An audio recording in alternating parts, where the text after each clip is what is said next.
এবার সাহাবীগুলি যেই জায়গাতে আল্লাহর নবী বিশ্ব নবী বসেছিলেন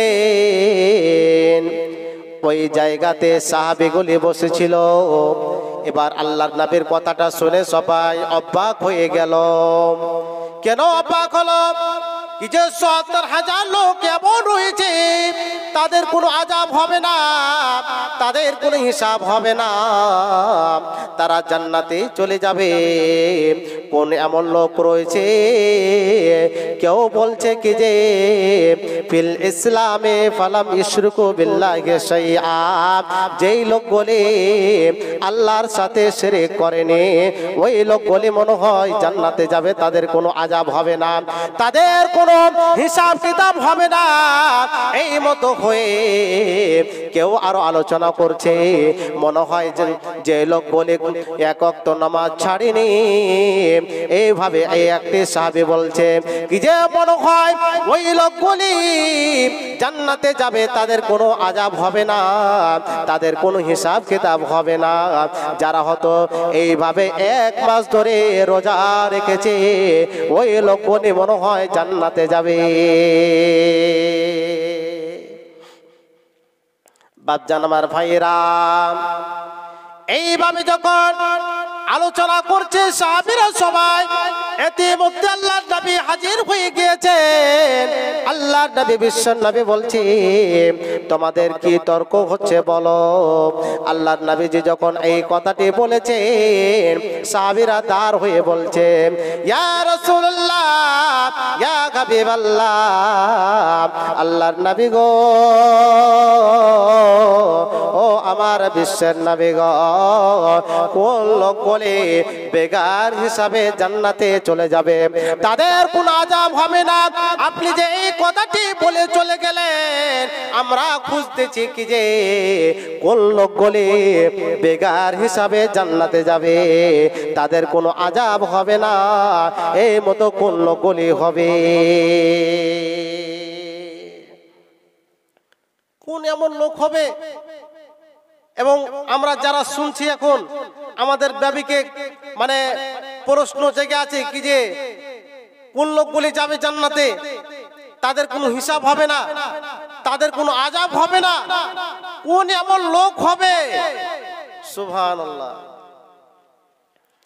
বাপজান আমার ভাইরা, আল্লাহর নবী বিশ্ব নবী বলেন ও সাহাবীরা তোমরা বসে যাও। এবার আল্লাহর নবী বলছেন ও সাহাবীরা শোনো, যে লোকগুলি এই পৃথিবীতে আল্লাহর সাথে শিরক করেনি, যারা হয়তো এইভাবে আল্লাহকে ছেড়ে অন্য জায়গাতে সাজদা করতে যায় না, ওই লোকগুলি হবে জান্নাতি হবে, সেই লোকগুলির কোনো আযাব হবে না। শুধু আল্লাহ রাব্বুল আলামিনকে স্মরণ করেছে, যেই লোকগুলি এইভাবে ওয়ালা রাব্বিহিম ইয়াতাওয়াক্কালুন, আল্লাহর উপরে ভরসা করেছে। একটি ছেলেকে জ্বর হয়েছে কিংবা রাত্রিতে এমন ভাবে চমকে চমকে ওঠে, এবার গুনেগারের কাছে চলে গিয়েছে। যে লোকগুলি গায়েবী খবর বলে ওই লোকগুলির কাছে চলে গিয়েছে, আল্লাহর নবী বিশ্ব নবী বলছেন এই লোকগুলি কঠিন আযাব হবে। আর যে লোকগুলি হয়তো এইভাবে ছেলে মেয়েদেরকে কষ্ট চলছে কিন্তু তবুও ওই গুনেগারের কাছে গেল না, ওই জাদুঘরের কাছে গেল না, কোন লোকের কাছে গেল না, এইভাবে বলবে সাহাবের কাছে সুন্দরভাবে কোরআন হাদিস দিয়ে যে ফোন দেয় ওইভাবে জিনিসটা করে নিল। কিন্তু এইভাবে আল্লাহকে ছেড়ে অন্য জায়গা গেল না, শুধু আল্লাহর উপরে ভরসা করলো। আল্লাহ নবী বিশ্ব নবী বলছেন ওয়া আলা রাব্বিহিম ইয়াতাওয়াক্কালুন, যারা আল্লাহর উপরে ভরসা করে, আল্লাহকে ছেড়ে কারোর উপরে ভরসা করে না, ওই লোকগুলি হবে তাদের কোনো আযাব হবে না, তাদের কোনো হিসাব হবে না, তারা সরাসরি চলে যাবে জান্নাতের ভিতরে। সুবহানাল্লাহ। এরাই হবে জান্নাতি। এখন আমাদের মধ্যে যখন ছেলে মেয়েদেরকে কোনো একটি মানে রাত্রিতে কি হয়, ছেলেরা মানে কান্দে, অনেক কান্দা করে। এবার চলে গেল এমন একটি লোকের কাছে যারা গায়েবী খবর দিয়ে অন্য অন্য জিনিস দিয়ে মানে ফুং ফাং দেয়, তাদের কাছে চলে গেল। ভাই সকল, এই লোকগুলির আযাব হবে এবং এই লোকগুলি আল্লাহ রাব্বুল আলামিনের কাছে জাহান্নাম নিজে কিনে নিল। সুবহানাল্লাহ। বাচ্চান আমার ভাইরা, এইভাবে যতগুলি পৃথিবীতে সাহাবীরা চলে গিয়েছে, যতগুলি সাহাবীরা ছিল, ওই সাহাবীরা কত সুন্দরভাবে আল্লাহর উপরে ভরসা করে চলেছে। আল্লাহর উপরে কতটা ভরসা রেখেছিল দেখুন বাপজান আমার ভাইরা। একদিন হযরতে আবু উবাইদা রাদিয়াল্লাহু তাআলা আনহুকে এমন একটি জায়গা পাঠালেন। ওই জায়গা যাওয়ার আগে হযরতে মুহাম্মদুর রাসূলুল্লাহ সাল্লাল্লাহু আলাইহি ওয়াসাল্লাম হযরতে আবু উবাইদাকে একটি খেজুরের বেগ দিয়ে দিল। খেজুরের বেগ দেওয়ার পর এবার হযরতে আবু উবাইদা তো সেই সাহাবীগুলিকে নিয়ে চালু করে দিলেন যেতে। এবার যেতে যেতে যেতে সেই খেজুরগুলি খতম হয়ে গিয়েছে। এবার কি করবে? খেজুরের যে গুটলিগুলি রয়েছে, বিচিগুলি রয়েছে, সেই বিচিগুলি এবার চুষতে চালু করে দিল। চুষতে চুষতে চুষতে চুষতে যখন এই টুটিটা শুকিয়ে যায়, আর যখন শুকিয়ে গেল সুন্দরভাবে আবার পেট ভরে পানি পান করে নিল। যখন পেট ভরে পানি পান করে নেওয়ার পর 24 ঘন্টা সে পানির দ্বারাতে তাদের হিম্মত থেকে গেল। 24 ঘন্টা সে দিন থেকে কাটিয়ে দিল, 24 ঘন্টা সে সময় থেকে কাটিয়ে দিল। এইভাবে আল্লাহর নবী বিশ্বর নবী বলছেন ওই সাহাবীগুলি কত কষ্ট করেছে দেখো। এইভাবে যখন ওই সাহাবীগুলি ওই বিচিগুলো খতম হয়ে গিয়েছে, খেজুরের যে বিচিগুলি ছিল সেই সমস্ত জিনিসগুলো খতম হয়ে গিয়েছে, আল্লাহর নবী যে বলছেন তারা একটি বড় একটি লাঠি নিয়ে এবার গাছের পাতাগুলিকে ঝেড়ে ঝেড়ে ঝেড়ে পাড়া হতো। এবার পেড়ে একটি পানিতে দিয়ে দিত। পানিতে দেওয়ার পর সুন্দরভাবে ওই পাতাগুলিকে চেবিয়ে চেবিয়ে খেত। এইভাবে 24 ঘন্টা দিন থেকে কাটিয়ে দিত। হায় রে, আল্লাহর উপরে ভরসা করা তা কতটা আল্লাহ রাব্বুল আলামিন কতটা লাভ রেখেছেন দেখেন। এইভাবে সাহাবীগুলি এবার ওই জায়গা থেকে রওনা হয়ে গেল। যখন রওনা হয়ে গেছে, একটি সমুদ্র দিয়ে যেতে হবে তাদেরকে মদিনা পথ। এই মদিনার পথে যেতে যেতে যেতে এবার একটি বিরাট একটি বালুর চর দেখা গেল। বালুর চর দেখতে পালো। সে বালুর চরে গিয়ে মনে করছে একটি ঢিপ রয়েছে। সে ঢিপটিতে যে দেখি কেমন একটা বড় ঢিপ রয়েছে, দেখা যাক। যে দেখছে বিরাট একটি মাছ পড়ে আছে। ওই মাছটি যে তারা সবাই খেতে চালু করলো। কয়জন রয়েছে? 300 জন। হাদিসের মধ্যে রয়েছে 300 জন। আর 1 মাস ধরে খেয়েছেন। কতদিন ধরে পরে? মানে 1 মাস ধরে খেয়েছেন। আর এইভাবে 1 মাস খাওয়ার পর এবার একটি সাহাবী বলছে কি যে এই মাছটার পাখাটা দাঁড় করা হোক। কতটা বড় রয়েছে, কতটা লম্বা রয়েছে। এবার সুন্দরভাবে ওই পাখাটিকে বড় করেছেন, দাঁড় করা হয়েছে। দাঁড় করার পর তাদের মধ্যে একটি সবচেয়ে বড় উট রয়েছে, সেই উটটিকে পার করা হলো। উটের ডাঁড়িটা লাগলো না মাছের কাঁটাতে। সুবহানাল্লাহ, কত বড় মাছ রয়েছে দেখেন। এবার ওই জায়গা থেকে সবাই মদিনার পথ চলে গেলেন। মদিনার দিকে যেতে যেতে কিছু মাংস নিয়ে নিলেন। ওই মাংসগুলি নেওয়ার পর মদিনার দিকে যেতে চালু করে দিয়েছেন। এবার আল্লাহর নবীর কাছে যে পৌঁছেছেন, আল্লাহর নবীকে যে এই সমস্ত ঘটনাগুলি বলছেন, ইয়া রাসূলুল্লাহ, আল্লাহর নবী গো, আমরা এইভাবে ওই রাস্তাতে এমন একটি বিরাট মাছ দেখলাম, সেই মাছটি দেখে আমরা সেই মাছটিকে ভক্ষণ করে ফেললাম আর ওই মাছটিকে আমরা খেয়ে ফেললাম। আল্লাহর নবী বলছেন, ফাকালা হুয়া রিজকুন আখরাজাল্লাহু লাকুম, ওইটা আল্লাহ রাব্বুল আলামিন তোমাদের জন্য রিজিক তৈরি করে রেখেছিল। এবার বাপজান আমার ভাইরা, আল্লাহর নবী বিশ্ব নবী বলছেন, যদি তোমরা কিছু মাংসগুলি যদি নিয়ে এসেছো তবে আমার কাছে পাঠাও, মিনহু ফাকুলুহু, আমিও সেই মাংসগুলি খেয়ে দেখি। আল্লাহর নবী বিশ্ব নবীকে সেই মাংসগুলি দেওয়া হলো। এবার ওই মাংসগুলি নিয়ে আল্লাহর নবী যে ওইভাবে মাংসগুলি খেয়ে ফেললো।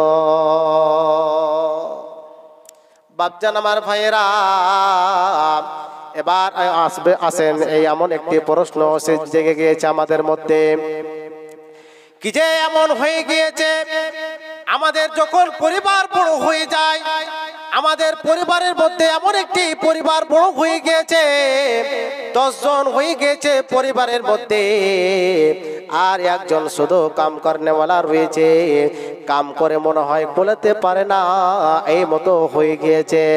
আল্লাহ রাব্বুল আলামিনের নবী বলছেন, তোমরা যদি এইভাবে আমার উপরে ভরসা করতে পারো তবে আমি আল্লাহ তোমার ওই রিজিক থেকে আমি এমন করে বাড়িয়ে দেব, 10 জন খাওয়ার পরও তোমার কিছু টাকা আমি আল্লাহ রাব্বুল আলামিন বাঁচিয়ে রেখে দেব।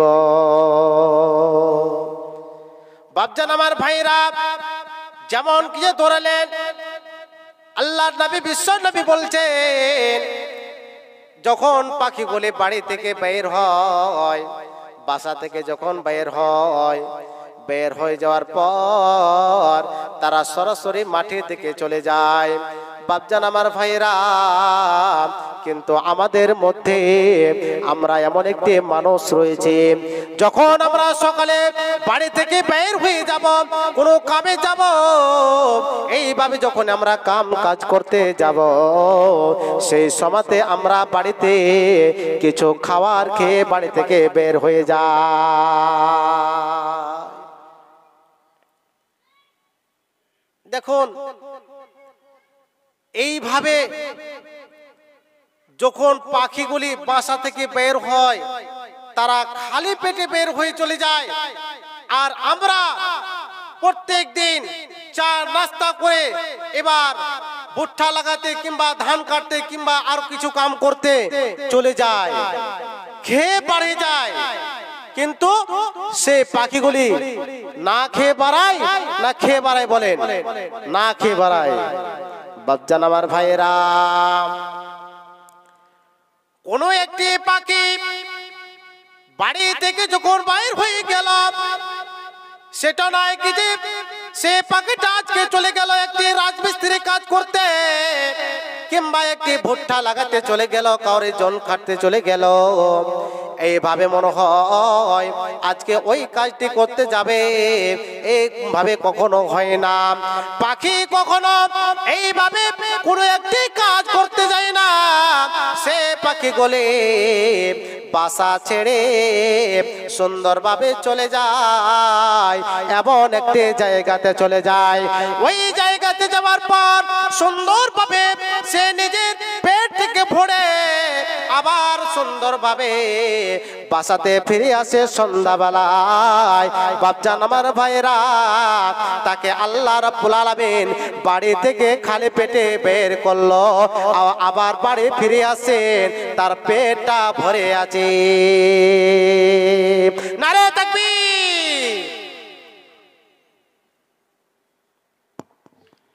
जामिया हाजा के तमाम बच्चों से गुजारिश की जाती है कि आप लोग पिंडाल में होटल में जाके खाना खा लें। तमाम बच्चों से गुजारिश की जाती है कि आप लोग होटल में जाके खाना खा लें, आप लोगों के लिए इंतज़ाम है। आप लोग हरगिज़ जागिर के घर ना जाएं। তো আল্লাহর উপরে ভরসা করাতে কতটা লাভ রয়েছে এবার আসেন। এবার মা বোনের জন্য একটি হাদিস, মুহূর্তপূর্ণ একটি হাদিস নিয়ে এসেছি। হযরতে আতা ইবনে আবি রাবহা قال قال لابن عباس رضي الله تعالى عنهما على عريقا امرأة من أهل الجنة فقلت بلى قال هذه المرأة السوداء عند النبي صلى الله عليه وسلم। এইভাবে হযরতে আতা ইবনে আবি রাবহা এবং হযরতে আব্বাস রাদিয়াল্লাহু তাআলা আনহু এরা দুইজন এক জায়গাতে বসে আছেন। এবার হযরতে আব্বাস রাদিয়াল্লাহু তাআলা আনহু হযরতে আতা ইবনে আবি রাবহাকে বলছেন, ও হযরতে আতা ইবনে আবি রাবহা শোনো গো, তোমাকে এমন একটি মহিলা দেখিয়ে দেব যে মহিলাটি একটি জান্নাতি মহিলা, যে মহিলাটি এমন একটি মহিলা, সেই মহিলাটি জান্নাতি মহিলা। এই দুনিয়াতে আল্লাহর নবীজি তাকে জান্নাতি মহিলা বলে দিয়েছে।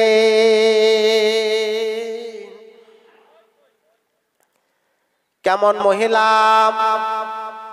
একটি কালা মহিলা।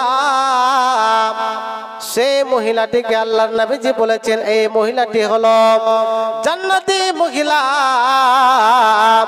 আল্লাহর নবী বিশ্ব নবী এমন ভাবে তাকে ঘোষণা করে দিয়েছেন কি যে এই মহিলাটি হলো, যে মহিলাটি কালা মহিলা, ওই মহিলাটি একটি জান্নাতি মহিলা। এইভাবে আল্লাহর হযরতে আব্বাস রাদিয়াল্লাহু তাআলা আনহু হযরতে আতা ইবনে আবি রাবহাকে সুন্দরভাবে বলে দিল কি যে এইটি মহিলা জান্নাতি মহিলা।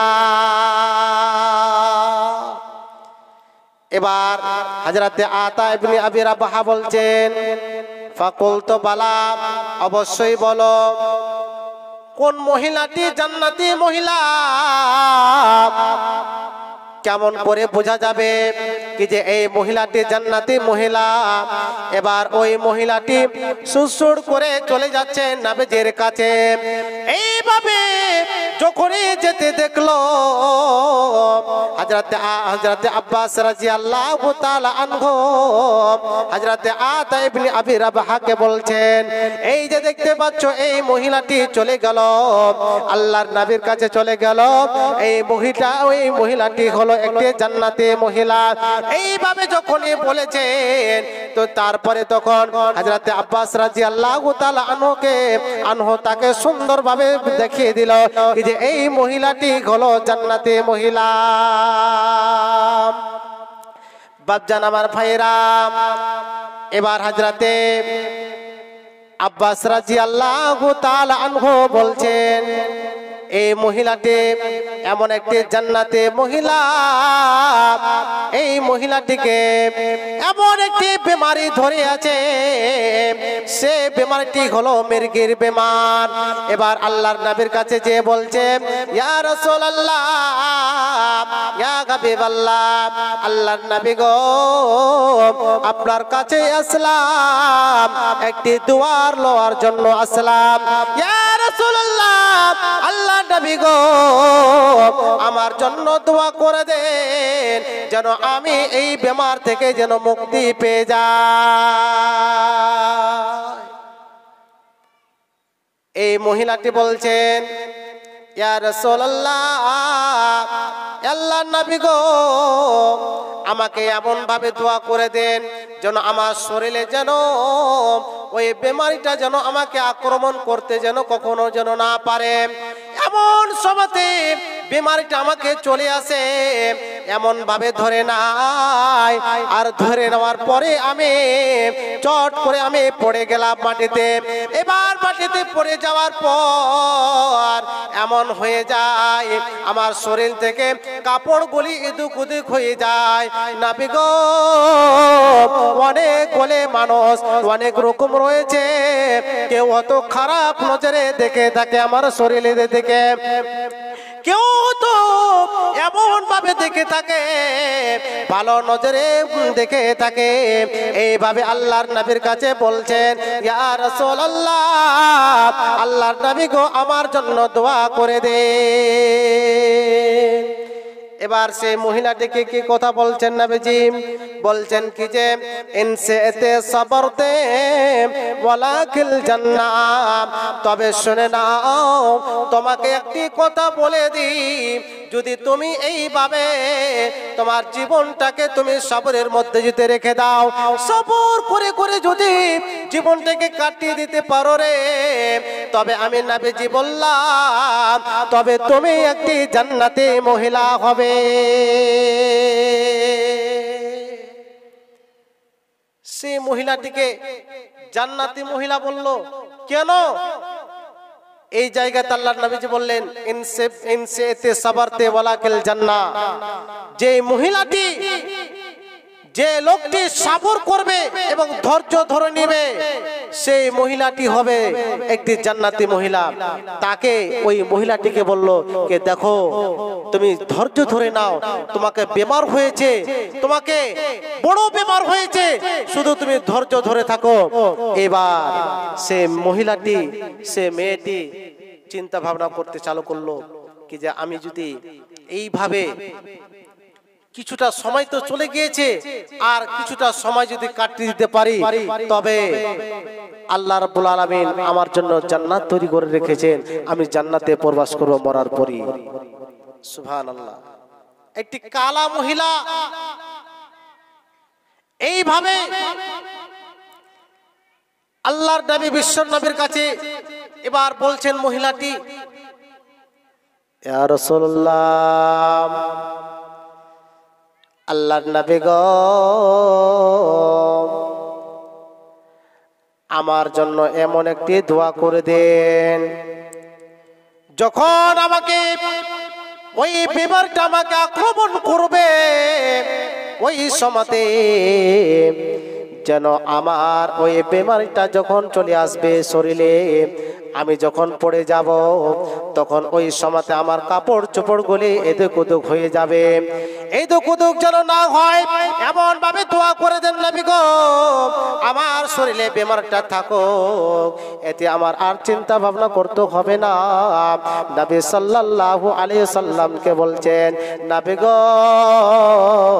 একটি শুধু দোয়া করে দেন কি যেন আমার শরীর থেকে যেন ওই কাপড়গুলি যেন এদিক ওদিক যেন না হয়। এবার আল্লাহর নবী বলছে ঠিক আছে, তোমাকে আমি দোয়া করে দিলাম তোমার জন্য, যাও যাও তোমার জন্য দোয়া করে দিলাম। এবার আল্লাহর নবী তার জন্য দোয়া করে দিল কি যে যাও তোমার জন্য দোয়া করে দিলাম। এবার সুন্দরভাবে সে বেমার পড়ে, যখন ওই বেমারটা তাকে আক্রমণ করে ওই সময়তে তার কাপড়গুলি আর এদিক ওদিক হয় না। কত সুন্দর একটি কালা মহিলাকে আমরা খারাপ মনে করি, তাদেরকে ঘৃণা মনে করি। যাদের বাড়িতে কালা মহিলা রয়েছে, কালো মহিলা রয়েছে, তাদেরকে কি মনে করি? তাদেরকে অনেক খারাপ মনে করি। বাপজান আমার ভাইরা, তাই আমি ওই মা এবং বোনকে আমি রিকোয়েস্ট করব, আমার মা এবং বোন তোমার জন্য একটি খাস করে হাদিস শোনালাম, তুমি ধৈর্য ধরো, অবশ্যই তোমার ধৈর্যের ফল রয়েছে আল্লাহ রাব্বুল আলামিনের কাছে। তাই একটি কবি বলছে, কাঁদিস না রে কাঁদবি না রে,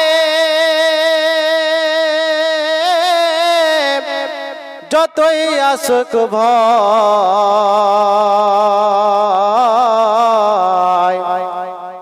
কাঁদিস না রে কাঁদবি না রে যতই আসে দুঃখ ব্যথার মাঝে খুঁজিস যদি